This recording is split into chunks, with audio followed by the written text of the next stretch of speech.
నమస్తే అండి. భారత్ని అమెరికా ఎదగనిస్తాందా? నిజంగానా? ఈ రోజున అమెరికాకి సంబంధించినటువంటి క్రిస్టోఫర్ ల్యాండ్ అనేటటువంటి ఒక వ్యక్తి ట్రంప్కి సన్నిహితుడు ఒక మాట అంటున్నాడు.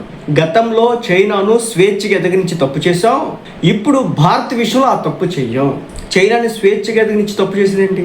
చైనాకి ఏమైనా ఉట్టిపునానికి డబ్బులు ఇచ్చినారా? లేదంటే కనుక చైనా వీళ్ళకి ఉట్టిపునానికి రా మెటీరియల్స్ కూడా చైనాకి పంపించేసి అక్కడ నుంచి సరఫరా చేయించుకున్నారా? ఎక్కడ చేశారు? చైనా దాని తెలివితేటలతో 2000వ సంవత్సరం తర్వాత నుంచి అత్యద్భుతంగా డెవలప్ చేసుకుంది తనని తాను. ఈ రోజున భారత్ కూడా అదే విధంగా వెళ్తుంది.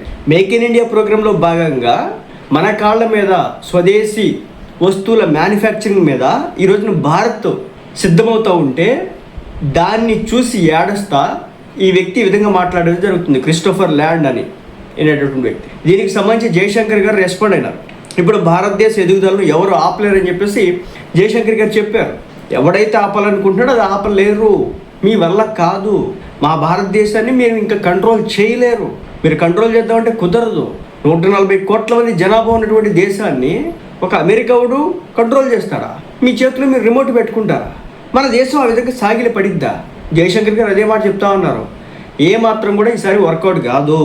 వాటిని ఎదుర్కొని భారత్ ముందుకు వెళ్తుందని చెప్పేసి చెప్పారు.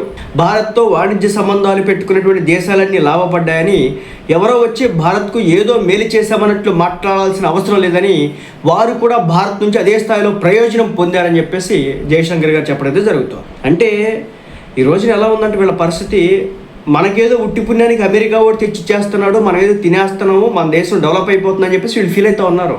నిజం అది కాదు. మనం కష్టపడుతున్నాం. ఈ రోజున మన ప్రజలు కష్టపడుతూ ఉన్నారు, మన దేశం కష్టపడుతూ ఉంది. కానీ వీళ్ళేం చెప్తా ఉన్నారు? వాళ్ళు ఏదో ఉట్టి పుణ్యానికి ఇస్తున్నారట, మనం ఎదుగుతున్నామంట. ఈసారి అలా ఎదగనివ్వకుండా చేస్తారట. వద్దాం ఎంత మాత్రం చేస్తారు.